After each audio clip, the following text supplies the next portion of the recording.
বিশ্ব সংবাদে আপনাকে স্বাগত। শুরুতেই জানাবো হাতে পাওয়া সর্বশেষ আন্তর্জাতিক সংবাদের শিরোনাম, পরে বিস্তারিত। জানিয়ে দেব এই মুহূর্তে হাতে পাওয়া সর্বশেষ গুরুত্বপূর্ণ আপডেট বাংলা সংবাদ। শুরুতেই জানাবো একাই খুলে গেছে বাঁধ, দাবি ভারতের। বাংলাদেশের চলমান বন্যা ভারত থেকে আসা পাহাড়ি ঢলের কারণে হয়নি বলে দাবি করেছে দেশটির পররাষ্ট্র মন্ত্রণালয়। বৃহস্পতিবার দেওয়া এক বিবৃতিতে তারা দাবি করে ত্রিপুরার গোমতী নদীর বাঁধ খুলে দেওয়ার সঙ্গে বাংলাদেশের সীমান্তবর্তী জেলার বন্যা পরিস্থিতির কোনো সম্পর্ক নেই। আর তারা বাঁধ খুলে দেননি, প্রবল চাপের কারণে বাঁধ একাই খুলে যেতে দেখেছেন তারা। ভারতীয় সংবাদ মাধ্যম ইন্ডিয়া টাইমসের এক প্রতিবেদন থেকে এ তথ্য জানা গেছে। দর্শক, খরা মৌসুমে যখন বাংলাদেশে প্রচণ্ড পানির অভাব থাকে, খালবিল ফেটে চৌচির হয়ে যায়, তখন এক ফোঁটা পানিও ভারত থেকে আসে না। অথচ এখন তারা দাবি করছে পানির চাপে একাই বাঁধ খুলে বাংলাদেশে পানি গেছে, আর যার কারণে বাংলাদেশের বন্যা সংঘটিত হয়েছে। ভারতের এই দাবি সম্পর্কে আপনি কি একমত? আপনার মতামত জানাতে ভুলবেন না।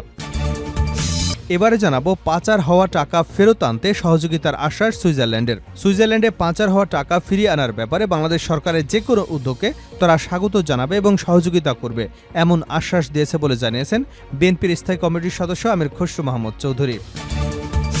জানাবো এবার সীমান্তে বিএসএফের কাঁটাতারের বেড়া নির্মাণে বিজেপির বাধা। অন্তর্বর্তীকালীন সরকার গঠনের পর ভারতীয় সীমান্তে নিজেদের অবস্থান আরও কঠোর করেছে বর্ডার গার্ড বাংলাদেশ। গত রোববার চাঁপাইনবাবগঞ্জের শিবগঞ্জ উপজেলার রঘুনাথপুর সীমান্তে 5 ভারতীয় অনুপ্রবেশকারীকে পতাকা বৈঠকের পরও ফেরত দিতে অস্বীকৃতি জানায় বাংলাদেশ। এবার লালমনিরহাটের পাটগ্রাম সীমান্তে বিএসএফের কাঁটাতারের বেড়া নির্মাণের চেষ্টাকালে তা বাধা দিয়েছে বিজিবির বাধার কারণে তারা কাঁটাতারের বেড়া নির্মাণ বন্ধ রেখে সরে যেতে বাধ্য হয়। এবারে থাকছে তদন্ত নয়, অনুসন্ধানের প্রক্রিয়া চূড়ান্ত করতে ঢাকা এসেছে জাতিসংঘের প্রতিনিধি দল। কোটা সংস্কার ও পরে সরকার পতনের আন্দোলনকে ঘিরে সংঘর্ষে চরম মানবাধিকার লঙ্ঘনের তথ্য অনুসন্ধান প্রক্রিয়ায় জাতিসংঘ যুক্ত হয়েছে। তথ্য অনুসন্ধান মিশন কিভাবে কাজ করবে তা নিয়ে আলোচনা করতে বুধবার ঢাকা এসেছে জাতিসংঘের 3 সদস্যের প্রতিনিধি দল। জানিয়ে দিব নরসিংদীর রায়পুরায় 2 গ্রুপের ট্যাটা যুদ্ধে 4 জন নিহত হয়েছেন। এ ঘটনায় আহত হয়েছেন অন্তত আরও 40 জন। এবং সর্বশেষ জানাবো আন্তর্জাতিক সংবাদ। ইসরায়েলের সামরিক ব্যারাকে সরাসরি হামলার দাবি হিজবুল্লাহর। ইসরায়েলের সামরিক ব্যারাকে সরাসরি হামলার দাবি করেছে ইরান সমর্থিত লেবাননের সশস্ত্র গোষ্ঠী হিজবুল্লাহ। বৃহস্পতিবার কাতার ভিত্তিক সংবাদ মাধ্যম আল জাজিরা লাইভ প্রতিবেদনে এ তথ্য জানানো হয়েছে। ইসরায়েলের উত্তরাঞ্চলে রামত নাফতালি অঞ্চলে সামরিক ব্যারাকে কাতিউষা রকেট দিয়ে হামলা চালানো হয়েছে বলে দাবি হিজবুল্লাহর। সেই সঙ্গে অধিকৃত গোলান মালভূমির জাওরাতে বেশ কিছু আর্টিলারি সাইটেও হামলা চালানো হয়েছে। এতক্ষণ শিরোনাম শুনছিলেন, এবার বিস্তারিত। প্রিয় দর্শক, আপনি যদি এই চ্যানেলে নতুন হয়ে থাকেন, ভিডিওটি দেখতে দেখতে চ্যানেলটি সাবস্ক্রাইব করে আমাদের সঙ্গেই থাকুন। আর এই ভিডিও সম্পর্কে আপনি আপনার মূল্যবান মতামতটি কমেন্ট বক্সে জানিয়ে দিন। আর হ্যাঁ প্রিয় দর্শক, জানিয়ে দিন ভিডিওটি কোথা থেকে দেখছেন। একাই খুলে গেছে বাঁধ, এমনটাই দাবি করেছে ভারত। বাংলাদেশের চলমান বন্যা ভারত থেকে আসা পাহাড়ি ঢলের কারণে হয়নি বলে দাবি করেছে দেশটির পররাষ্ট্র মন্ত্রণালয়। আজ বৃহস্পতিবার দেওয়া এক বিবৃতিতে তারা দাবি করে ত্রিপুরার গোমতী নদীর বাঁধ খুলে দেওয়ার সঙ্গে বাংলাদেশের সীমান্তবর্তী জেলার বন্যার পরিস্থিতির কোনো সম্পর্ক নেই। আর তারা বাঁধ খুলে দেননি, প্রবল চাপের কারণে বাঁধ একা খুলে যেতে দেখেছেন তারা। ভারতীয় সংবাদ মাধ্যম ইন্ডিয়া টাইমসের এক প্রতিবেদন থেকে এ তথ্য জানা গেছে। বাংলাদেশে ভয়াবহ বন্যার পরিস্থিতি নিয়ে ভারতের বাঁধ খুলে দেওয়া নিয়ে চলছে আলোচনার সমালোচনা। অনেকেরই দাবি ভারতের বাঁধ খুলে দেওয়ায় এই ভয়াবহ বন্যা পরিস্থিতির তৈরি হয়েছে। তবে ভারতের পররাষ্ট্র মন্ত্রণালয়ের বিবৃতিতে বলা হয়েছে, আমরা বলতে চাই বাংলাদেশ এবং ভারত আবহমান গোমতী নদীর চারপাশে গত কয়েকদিনে প্রচুর বৃষ্টিপাত হয়েছে, যা বিগত বছরগুলোর মধ্যে সবচেয়ে বেশি। তারা বলেন ডাম্বুর বাঁধ বাংলাদেশ সীমান্ত থেকে অনেক দূরে, 120 কিলোমিটার দূরে। সেখানে বিদ্যুৎও উৎপাদন হয়, যার 40 মেগাওয়াট বিদ্যুৎ পায় বাংলাদেশও। বিবৃতিতে আরও বলা হয়, প্রায় 120 কিলোমিটার নদীপথে আমাদের অমরপুর, সোনামুড়া এবং সোনামুড়া এই 2-3টি জলস্তর পর্যবেক্ষণ সাইট রয়েছে। বাংলাদেশ সীমান্তবর্তী সমগ্র ত্রিপুরা এবং পার্শ্ববর্তী জেলাগুলোতে গত 21শে আগস্ট থেকে ভারী বর্ষণ অব্যাহত রয়েছে। ভারী প্রবাহের ক্ষেত্রে বাঁধগুলোতে স্বয়ংক্রিয় রিলিজ পরিলক্ষিত হয়েছে। অমরপুর স্টেশন একটি দ্বিপাক্ষিক প্রোটোকলের অংশ, যার অধীনে আমরা বাংলাদেশে বাস্তব সময়ে বন্যার তথ্য প্রেরণ করেছি। তাদের দাবি 21শে আগস্ট বিকাল 3টা পর্যন্ত বন্যার সম্পর্কিত তথ্য বাংলাদেশকে সরবরাহ করা হয়েছে। সন্ধ্যা 6টায় বিদ্যুৎ বিভ্রাটের কারণে আর যোগাযোগ রাখা সম্ভব হয়নি। এখনও যোগাযোগ অব্যাহত রেখেছে বলে জানায় ভারতের পররাষ্ট্র মন্ত্রণালয়। বিবৃতিতে বলা হয়, ভারত এবং বাংলাদেশের মধ্যে আবহমান নদীতে বন্যা একটি যৌথ সমস্যা। এটি উভয় পক্ষের জনগণের জন্য দুর্ভোগ সৃষ্টি করে। এর সমাধানের জন্য ঘনিষ্ঠ পারস্পরিক সহযোগিতা প্রয়োজন। পাচার হওয়া টাকা ফিরিয়ে আনতে সহযোগিতার আশ্বাস সুইজারল্যান্ডের আমির খসরু। সুইজারল্যান্ডে পাচার হওয়া টাকা ফিরিয়ে আনার ব্যাপারে বাংলাদেশ সরকারের যে কোনো উদ্যোগকে স্বাগত জানাবে এবং সহযোগিতা করবে বলে আশ্বাস দিয়েছেন বিএনপির স্থায়ী কমিটির সদস্য আমির খসরু মাহমুদ চৌধুরী। বৃহস্পতিবার সকালে সুইজারল্যান্ডের রাষ্ট্রদূত রেতো রেঙ্গলির সাথে বৈঠক শেষে তিনি সাংবাদিকদের এ তথ্য জানিয়েছেন। বৈঠকে বিএনপির মহাসচিব মির্জা ফখরুল ইসলাম আলমগীরও ছিলেন। আমির খসরু বলেন, সুইডিশ রাষ্ট্রদূতের সাথে কথা হয়েছে। তারা জানতে চেয়েছেন নতুন প্রেক্ষাপটে রোডম্যাপ বাংলাদেশের রাজনীতি অর্থনীতির ভবিষ্যৎ নিয়ে বাংলাদেশ কোন দিকে যাচ্ছে সে ব্যাপারে আমাদের মতামত জানতে চেয়েছে। ভবিষ্যৎ নিয়ে বিএনপির চিন্তাভাবনা কি সে বিষয়ে আলোচনা হয়েছে। বাংলাদেশের সকল প্রতিষ্ঠানের কাঠামো ভেঙে পড়েছে, এ বিষয়ে আমরা কি করতে পারি, তারা কি করতে পারে মতামত নেওয়া হয়েছে এবং দেওয়া হয়েছে।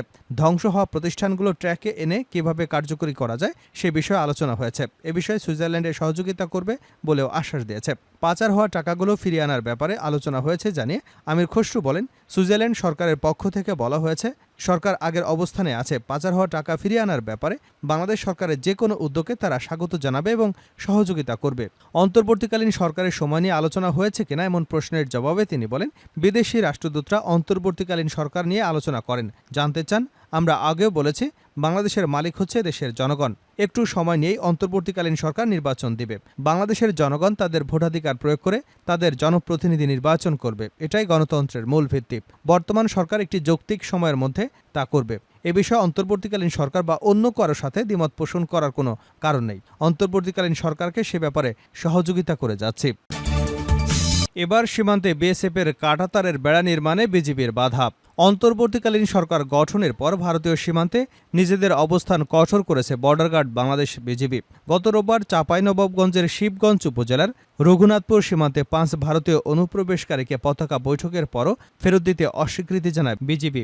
এরপর লালমনিরহাটের পাটগ্রাম সীমান্তে বিএসএফের কাঁটাতারের বেড়া নির্মাণের চেষ্টাকালে বাধা দিয়েছে বিজিবি। উপজেলার দহগাম ইউনিয়নের হাড়িপাড়া সীমান্তে ঘটেছে ঘটনা। বিজেপি এবং স্থানীয় সূত্র বলছে, বুধবার হাড়িপাড়া সীমান্তের 8 নম্বর আন্তর্জাতিক পিলারের 23 থেকে 26 নম্বর সাব পিলার অংশে zero line no man's land বরাবর আকস্মিকভাবে কাঁটাতারের বেড়া নির্মাণের কাজ শুরু করে বিএসএফ। স্থানীয়দের কাছে খবর পেয়ে বিষয়টি নজরে এলে বিজেপি এতে বাধা দেয়। কয়েকজন প্রত্যক্ষদর্শী বলেন, হঠাৎ করে সীমান্তে জিরো লাইন বরাবর ভারতীয় শ্রমিকরা গর্ত করে লোহার পাইপ বসিয়ে কাঁটাতারের বেড়া তৈরি করতে শুরু করে। এর কিছুটা দূরে বিএসএফ সদস্যরা বাংলাদেশের দিকে অস্ত্র তাক করে টহল শুরু করে। এ সময় সেখানে স্বাভাবিকের চেয়েও অনেক বেশি বিএসএফ সদস্যকে দেখা যায়। এ সময় গ্রামবাসী এবং বিজেপির সদস্যরা বাধা দিলে কাজ বন্ধ রাখে ভারতীয়রা পিছু হটে যায়। রংপুর 51 বিজিবি ব্যাটালিয়নের অধিনায়ক লেফটেন্যান্ট কর্নেল সেলিম আল দিনে জানান, আন্তর্জাতিক সীমান্ত আইন ভেঙে সীমান্তে শূন্যরেখা বরাবর বিএসএফের কাঁটাতারের বেড়া নির্মাণের চেষ্টায় বাধা দিয়েছে বিজিবি। এছাড়া সন্ধ্যা 6:30টার দিকে ওই সীমান্তে বিজিবি ও বিএসএফ ব্যাটালিয়নদের মধ্যে এক পর্যায়ে পতাকা বৈঠকেও নির্মিত কাজ বন্ধ রাখার কথা বলা হয়েছে। এর আগে মঙ্গলবার ভারতীয় সংবাদ মাধ্যম হিন্দুস্তান টাইমসের প্রকাশিত খবরে বলা হয়, ভুলক্রমে বাংলাদেশের জলসীমায় প্রবেশ করায় 5 ভারতীয়কে আটক করে বিজিবি। বিজিবি এবং বিএসএফের মধ্যে দফায় দফায় পতাকা বৈঠক অনুষ্ঠিত হলেও ভারতীয়দের ফেরত দিতে রাজি হয়নি বিজিবি। তদন্ত নয়, অনুসন্ধানের প্রক্রিয়া চূড়ান্ত করতে ঢাকা এসেছে জাতিসংঘের প্রতিনিধি দল। কোটা সংস্কার ও পরে সরকার পতনের আন্দোলনকে ঘিরে সংঘর্ষে চরম মানবাধিকার লঙ্ঘনের তথ্য অনুসন্ধানে প্রক্রিয়ায় জাতিসংঘ যুক্ত হচ্ছে। তথ্য অনুসন্ধান মিশন কিভাবে কাজ করবে তা নিয়ে আলোচনা করতে আজ বুধবার ঢাকা এসেছে জাতিসংঘের 3 সদস্যের প্রতিনিধি দল। আজ সকালে প্রতিনিধি দলটি পররাষ্ট্র সচিব মাসুদ বিন মোমেনের সঙ্গে তার দপ্তরে দেখা করেছেন। আলোচনার পর প্রতিনিধি দলের নেতা রুমি ম্যানগোভেন বলেন, আমাদের দপ্তর কিভাবে অন্তর্বর্তী সরকারকে সহযোগিতা করতে পারে সেটির বিষয়ে প্রাথমিক ও প্রাক অনুসন্ধান আলোচনা করেছে। আমাদের দলটি প্রাক অনুসন্ধানী একটি ছোট দল। সরকার এবং বাংলাদেশের জনগণকে এই ঐতিহাসিক সময় কিভাবে সহায়তা করতে পারে সেটি নিয়ে প্রাথমিক আলোচনা করতে আমরা এসেছি। পররাষ্ট্র সচিব বলেন, আমাদের জনগণ, বিশেষ করে তরুণেরা গণতন্ত্র মানবাধিকার রক্ষায় যে সাহস ও অঙ্গীকার দেখিয়েছেন সেটিতে জাতিসংঘ মানবাধিকার বিষয়ক কমিশনার ফলকার তুর্ক অনুপ্রাণিত হয়েছেন। এই প্রেক্ষাপটে তার কার্যালয় অন্তর্বর্তীকালীন সরকার, নাগরিক সমাজ এবং বাংলাদেশের জনগণকে যে কোনো ধরনের সহায়তা করতে রাজি হয়েছে। রুমি ম্যানগোভেন বলেন, এ সপ্তাহে আমাদের যে দলটি বাংলাদেশ সফর করেছে সেটি তদন্ত দল নয়, এটা প্রাক অনুসন্ধান দল। আমরা অন্তর্বর্তী সরকার, উপদেষ্টা, কয়েকটি মন্ত্রণালয় ও নাগরিক সমাজের সঙ্গে কথা বলে আপনাদের অগ্রাধিকার এবং চাহিদা সম্পর্কে জানাবো এবং হাই কমিশনের দপ্তর কিভাবে কাজ করতে পারে সেটি বুঝব। আমরা অবশ্যই অনুসন্ধানের বিষয় নিয়ে আলোচনা করব। এটি কিভাবে জাতীয় তদন্ত প্রক্রিয়াকে এগিয়ে নিয়ে যাবে এগুলো নিয়ে আলোচনা করব। এটি কিভাবে হবে এই মুহূর্তে বলতে পারছি না। শেষ করছে আন্তর্জাতিক সংবাদ দিয়ে। ইসরায়েলের সামরিক ব্যারাকে সরাসরি হামলার দাবি হিজবুল্লাহর। ইসরায়েলের সামরিক ব্যারাকে সরাসরি হামলা দাবি করেছে ইরান সমর্থিত লেবাননের সশস্ত্র গোষ্ঠী হিজবুল্লাহ। বৃহস্পতিবার কাতার ভিত্তিক সংবাদ মাধ্যম আল জাজিরা লাইভ প্রতিবেদনে এ তথ্য জানানো হয়েছে। ইসরায়েলের উত্তরাঞ্চলে রামোতে নাফতালি অঞ্চলে সামরিক ব্যারাকে কাতিউষা রকেট দিয়ে হামলা চালানো হয়েছে বলে দাবি হিজবুল্লাহর। সেই সঙ্গে অধিকৃত গোলান মালভূমির জাওরাতে বেশ কিছু আর্টিলারি সাইটেও হামলা চালানো হয়েছে। হিজবুল্লাহর পক্ষ থেকে আরও বলা হয়েছে, বুধবার রাতে এসব অঞ্চলে হামলা চালানো হয়েছে। তবে হামলা কী পরিমাণ ক্ষয়ক্ষতি বা হতাহতের ঘটনা ঘটেছে সেই সম্পর্কে বিস্তারিত কিছু বলা হয়নি। এছাড়া এসব হামলা নিয়ে এখন পর্যন্ত কোনো মন্তব্য করেনি ইসরায়েল। গত বছরের অক্টোবর থেকে গাজায় হামাস এবং ইসরায়েলের মধ্যে যুদ্ধ চলছে। এই যুদ্ধ গাজায় নিহতের সংখ্যা 40,000 ছাড়িয়ে গেছে। ফিলিস্তিনিদের প্রতি সমর্থন জানিয়ে সেই সময় হিজবুল্লাহ হুঁশিয়ারি দেয়, গাজায় হামলা বন্ধ না হলে ইসরায়েলের প্রতি পাল্টা হামলা চালিয়ে যাবে তারা। এরপর থেকে হিজবুল্লাহ ইসরায়েলে পাল্টাপাল্টি হামলা